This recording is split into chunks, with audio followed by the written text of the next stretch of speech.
this session is about the Sustainable Development Goals and how we can use them to develop a framework for Limerick and create a new plan. And what I'd like to do today is just outline initially the objectives of what I'd like to achieve in this and this CityxChange project, and then to go through some of the context and the future population targets for Limerick and the whole role of what a development plan is, because the development plan process actually has started in the last month, and if we really do want to try and shape the future direction of Limerick, this is the vehicle to do it, and people should try and actively engage with the development plan process. So I'd like to outline the process and where that is going before moving on to the whole issue of these Sustainable Development Goals, the background, some explanations, breaking up into exactly what some of them mean, and then to outline what has been done in Ireland to date with the SDGs in terms of government policy, and then look at how we build a vision. And I'll draw on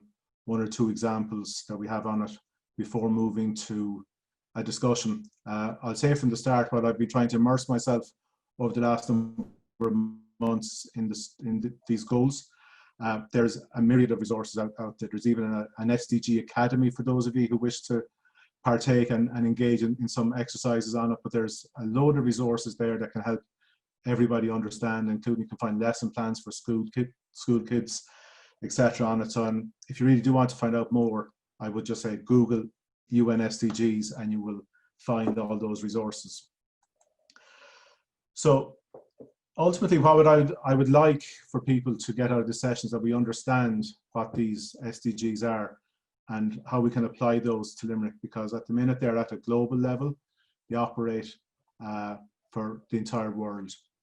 And so if we can understand how we can apply those to Limerick, and then as a second stage, that actually people feel comfortable identifying maybe 3-4 SDGs that they consider to be important for Limerick in the next 10 years. And we use that as a launch pad to try and create a vision for Limerick, that it's a sustainable Limerick with these 3 or 4 goals at the heart of what it wants to achieve for us. So they're my basic objectives that I'd like us to move to with it. And as I said at the very start, I'm working on this Positive CityxChange project, and this is a European Horizon 2020 project. It's merging smart city technology with the climate change agenda, in particular the whole area of energy transition.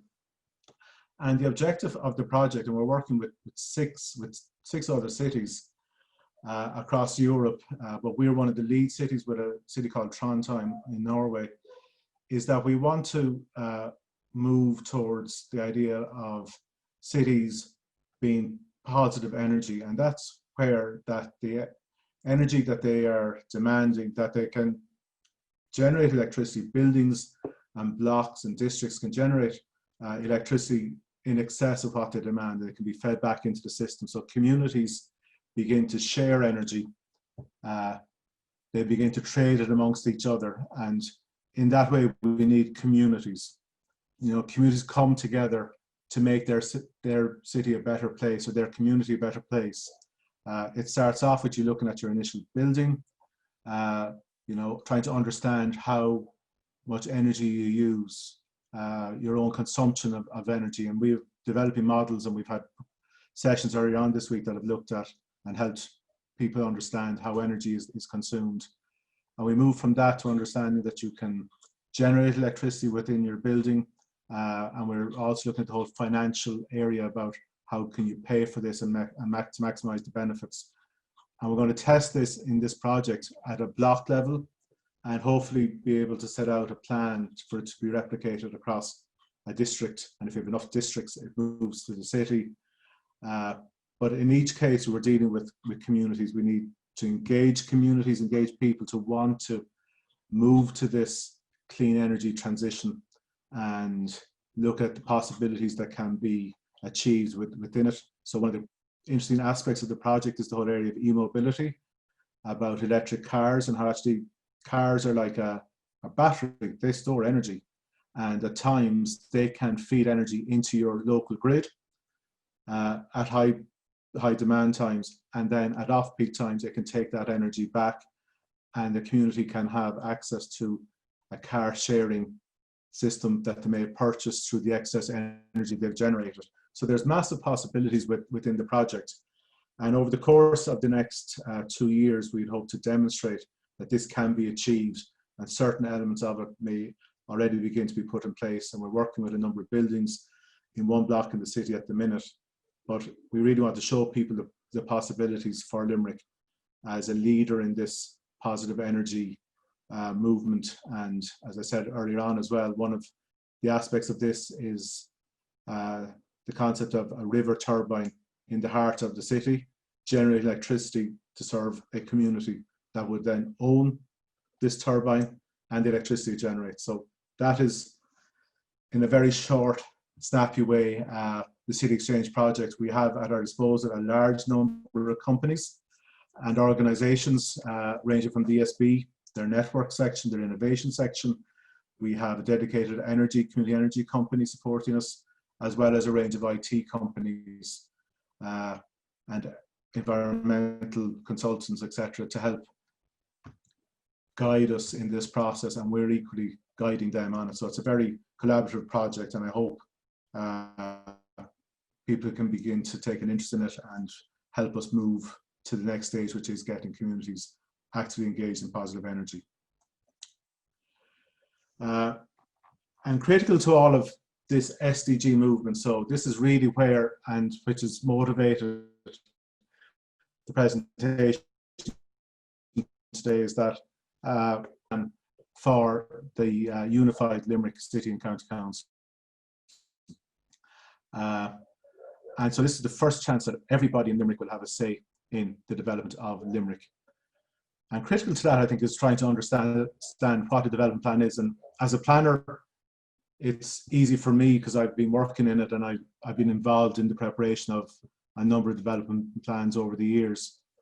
But to understand that it is a legal document, and it's often been described as a contract between the local authority and the community. But as that document, it is a framework. It operates on a strategic level, and it maps out how we organise that scarce resource of land within our area for the benefit of the community. So it primarily looks at objectives for roads, renewal of obsolete areas, extending amenity, the zoning of land. And in doing so, it implements a number of policies that are coming down to us from national government, and in particular, the National Planning Framework, which is now set out a whole new vision for Ireland to 2040, which looks at actually serious population growth and how that can be accommodated within our environment. So this process has just started, and built into the process, which will last a period of 2 years, is a number of periods of public consultation, public engagement. And the first phase is currently happening. It started in mid-August and will run through until mid-October. And it's about asking people, what are the issues facing Limerick, and where should Limerick go to in the next 8 to 10 year period? And it will culminate in 2 years' time with an adopted plan. But actually, over the course of the next 12 months, a draft plan will be prepared, and next summer that will go on display for people to comment on, and it'll go through another iterative process before it's finally been adopted. But the adoption of that plan is a function of the councillors. It's not an executive function for the planners. We're just preparing the plan, but it's the councillors are going to adopt it. And there are, as I said, there are set periods for engagement, and that engagement has to be recorded and noted and addressed throughout it all. But there's a 2-year engagement process, and this is the very start of it. So if you want to get involved in the process, please engage with the issues paper at this stage and try to engage with the whole process as we go forward over the next 2 years. And what is the context that we're going to be working in? The National Planning Framework has set highly ambitious targets for population growth, which may have to be revisited given the COVID situation. But as it stands at the minute, Limerick's population is targeted to grow from its current 195,000 to 256,000 by 2031. And that's a massive, significant growth. And this national planning framework has said actually that half of that growth has to occur within the existing Limerick City and suburban area. So we're looking at 29,000 people by 2031, additionally living in Limerick. And the challenge for the planning system and for us all is actually, what does this look like? What are the demands going to be on our system? By taking a very rudimentary look at dwellings, we could be looking at 19,000 dwellings, 20,000 dwellings providing that period. How many schools do we need? What's the demand on our hospital system, on our transportation system? And within that context, I think that is the biggest challenge we have. And I think that the SDGs allow us an opportunity to think about actually what values we want and what way we want our city to look like into the future. And as I said, they're seriously ambitious. The growth in Limerick in the period 2011-2016 is there in the diagram, just over 3,000. So we're looking at a massive expansion in that, and trying to keep a pace with that in terms of our whole infrastructure is a significant challenge for us all, I think. So I think the UN Sustainable Development Goals gives us a framework to think about the future of Limerick and in fact of Ireland. The SDGs, for those of you who don't know about them, they were adopted by all 193 countries in 2015, and their tagline, or their main purpose, is that they leave no one behind as the world develops.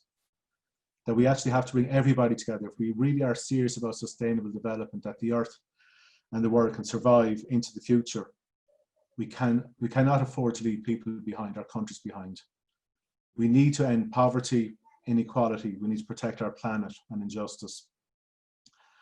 And the UN has challenged everybody to play their part within it. And that is why these 17 goals are very simple in their direction, what they've said in that diagram there.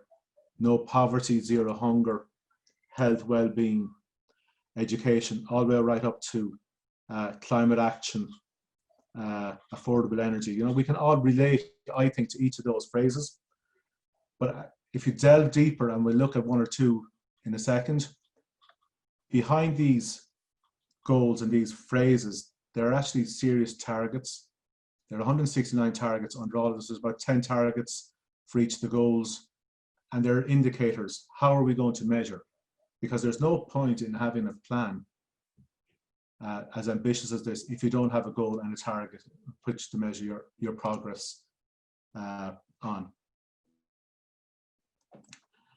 And when we begin to look at how are they organized, they actually are organized very thematically, and they address the three primary concerns of planet, our natural environment, life and land, life and sea, consumption, water, people.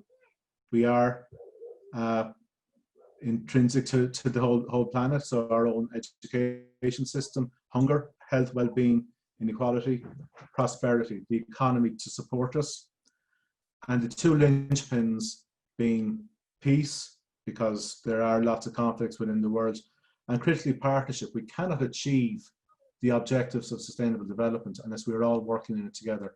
And that involves from the institutions, from government to local government to NGOs, right down to us at the level of the citizen, must work together to try and bring this together.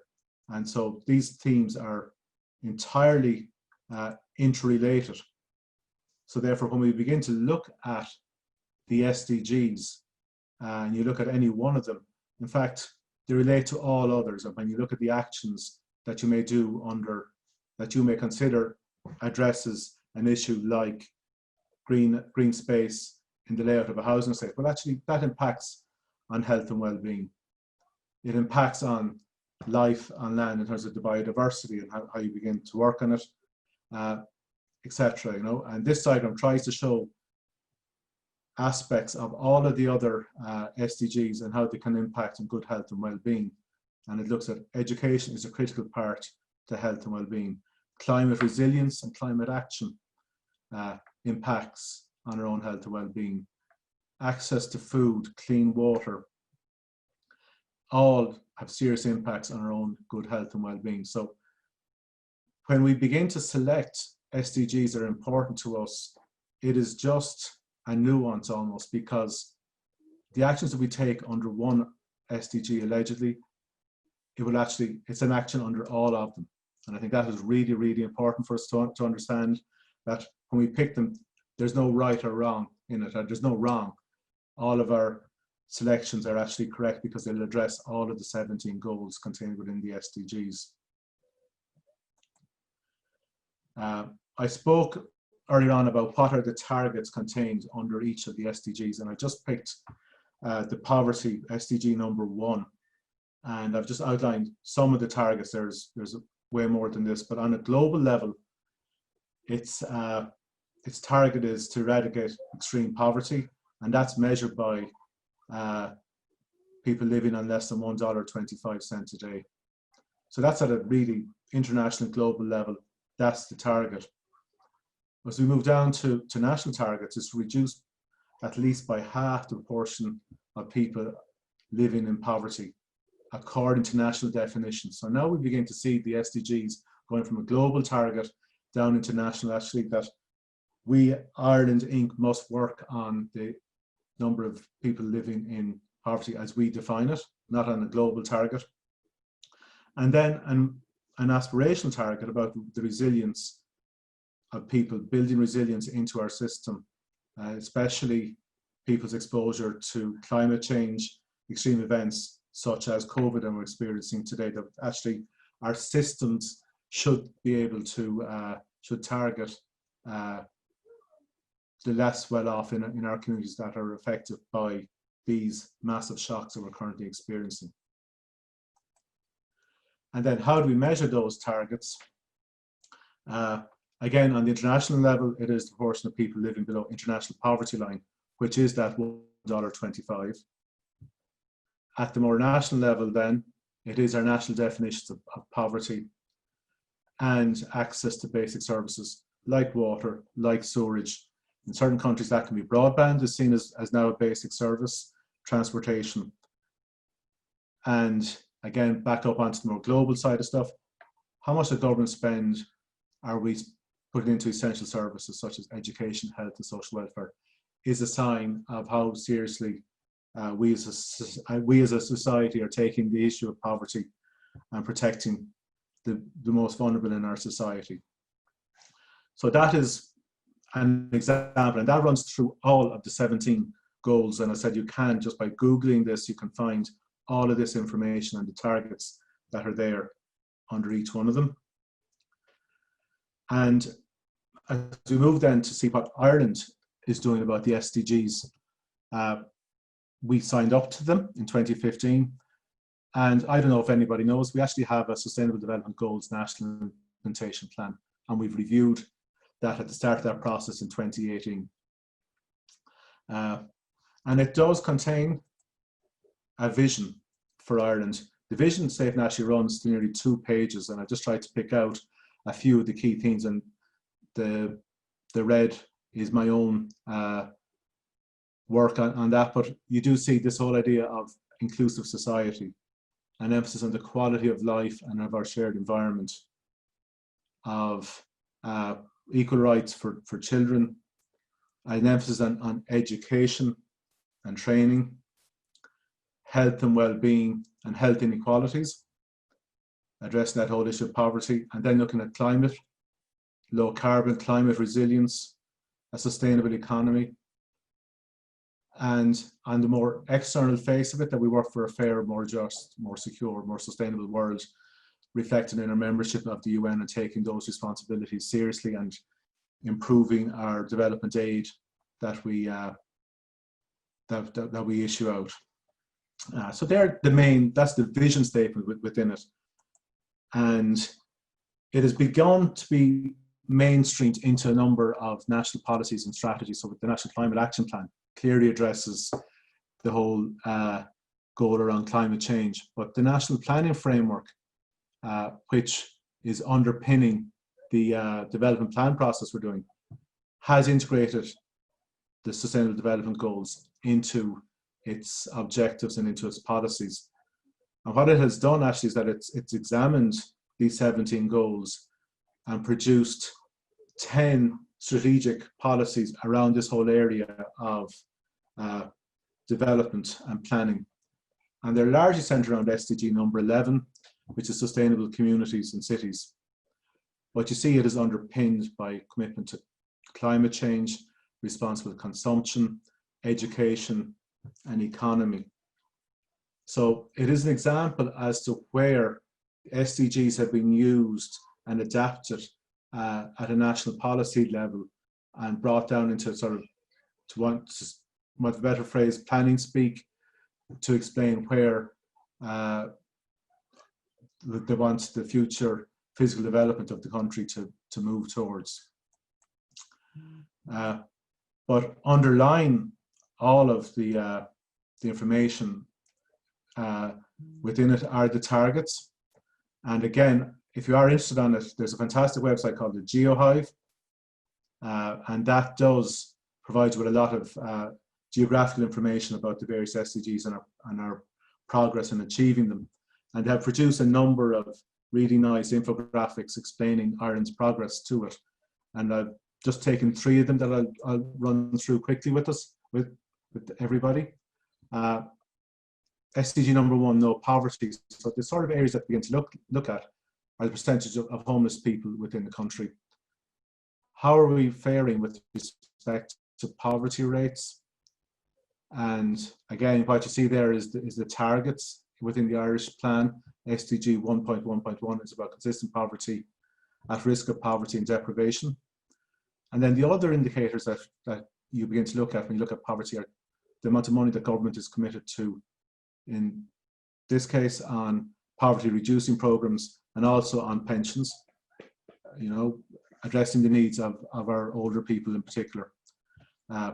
But there's a number of other goals within it, but this is just an idea and a sample of the sort of data that's being collected on a national level and the sort of indices that people are beginning to look at when looking at poverty.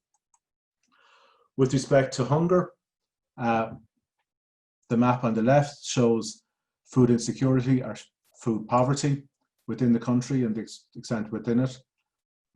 In the middle then we see, rather than looking at malnutrition or people going hungry, it is about overweight, obesity levels, you know, that not the right foods, our own diet, responsible consumption, all feeds into that, as well as just the price of food, so our consumer price index, where that is going, is food affordable, etc. And then as we begin to look to our overseas responsibilities, how much official flows in the agricultural sector go to our overseas aid budget. And that has gone up to 25.21 million there. So we're beginning to capture data around all of these areas. And the third and final one I'll just show and share with you is in this whole area of good health and well-being.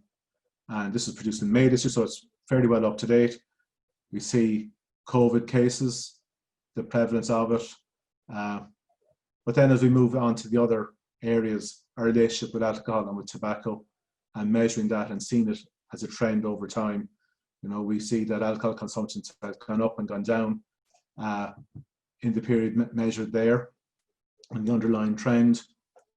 And then they've also captured information about how much we are spending on medical assistance and health expenditure, and people working in the whole health sector. And there is actually an interesting piece of data on that site that concerns our proximity to pharmacies, doctors, health centres as well. So if you go to the GeoHive, they actually have a graph for each county, and you can see how Limerick fares in terms of access to those core services as well. And that website is just, if you just Google GeoHive or just look for SDGs in Ireland, it'll bring you straight to it. So that's how they're collecting the data, but actually of interest to all of us should be actually, how are we doing over time and how are we compared to our European partners?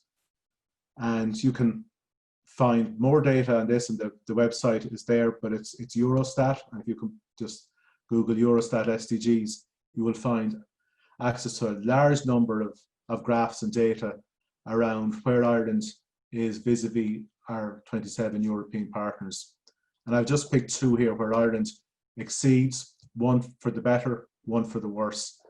On the left, given the Leaving Cert and everything else, our level of third level education attainment, we are consistently higher than the European average with regards to the percentage of our population with third level education. So that's on one level is quite a positive one. Okay, there's a debate maybe to be had about what does that mean. But on the right, greenhouse gas emissions, it shows that they've fallen, risen, and now steadied off. But they have not fallen as dramatically as our European 27 have. In fact, our gap has widened with respect to greenhouse gas emissions up to 2018.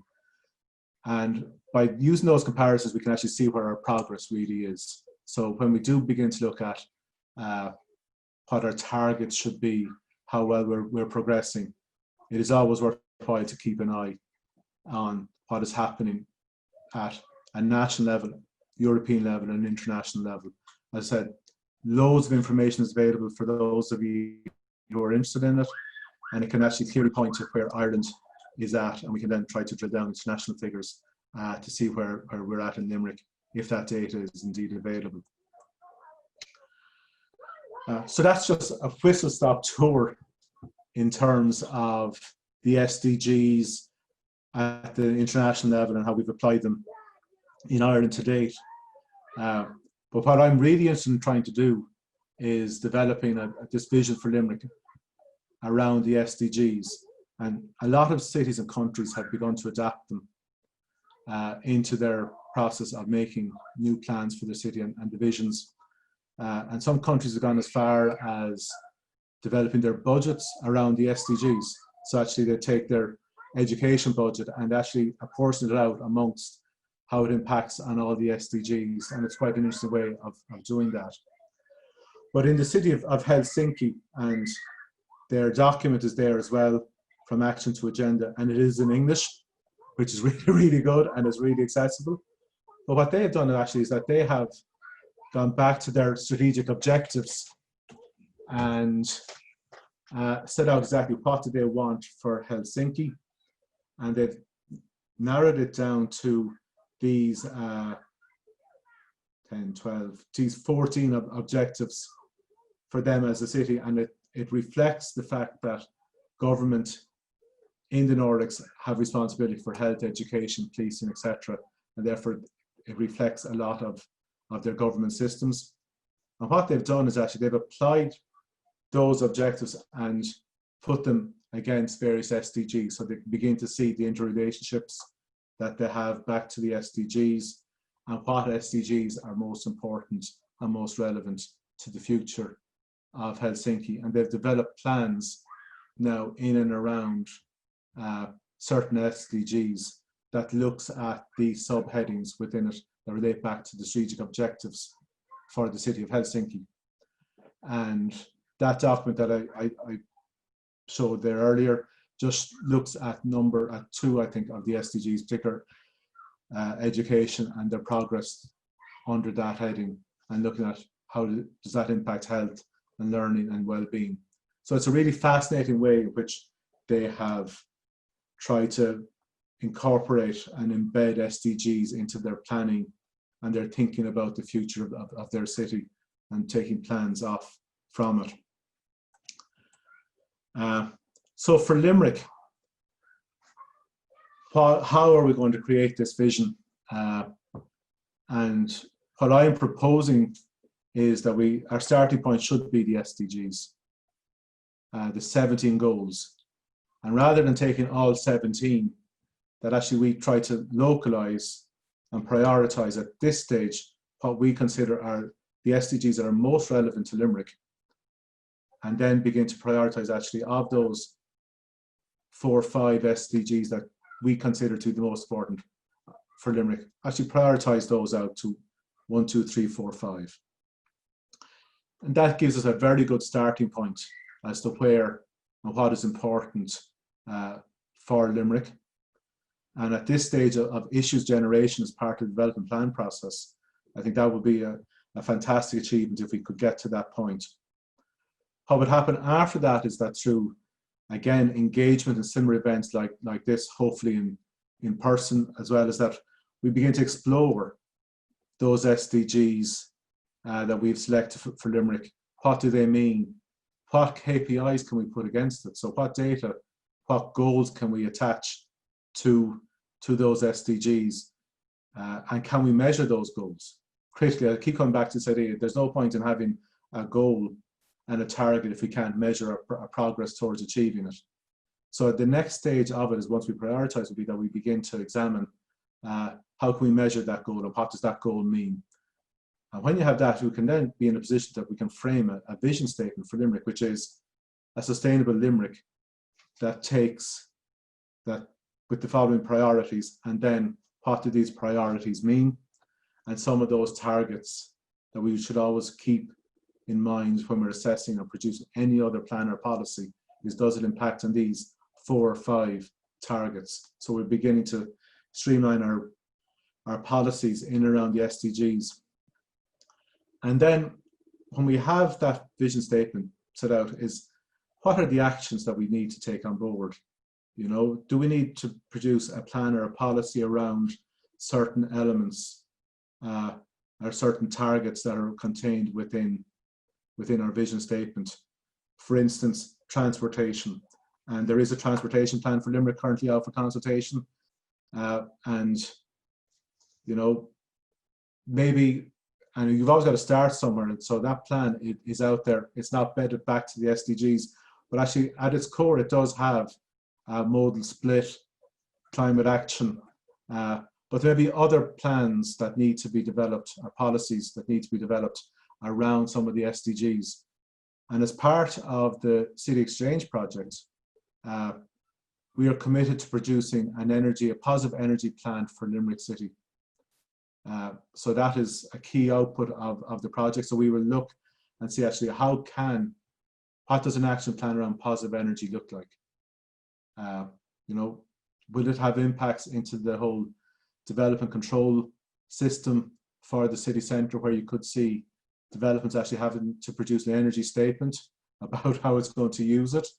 Will we see conditions about renewable energy having to be incorporated into building design from the very start, and that they become part of the energy communities that we're speaking about in the Positive CityxChange project, and that they actually contribute to the positive energy or neutral energy objectives for the city. So it'd be quite an interesting learning would come out of that.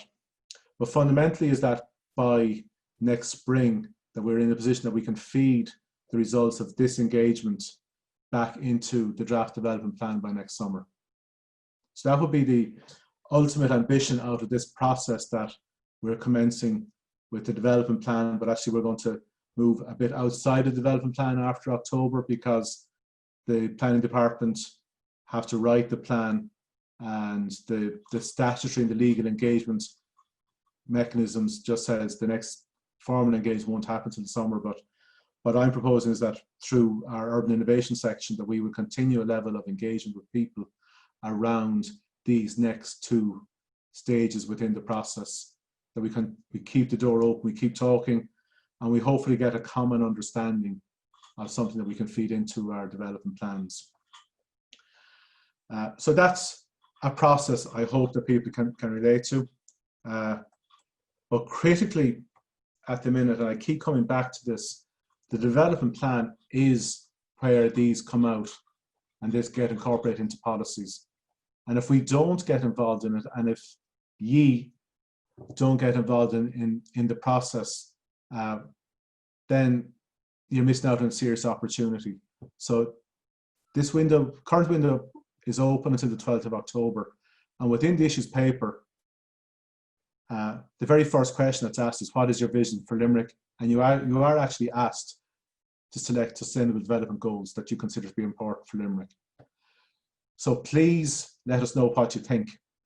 You can make a submission in many ways.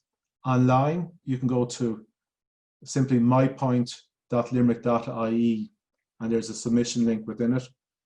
And also within that, there actually is a virtual engagement room, and I'll show you that just in a second, where you can get very simple information under all the key themes that are going to be contained within the development plan.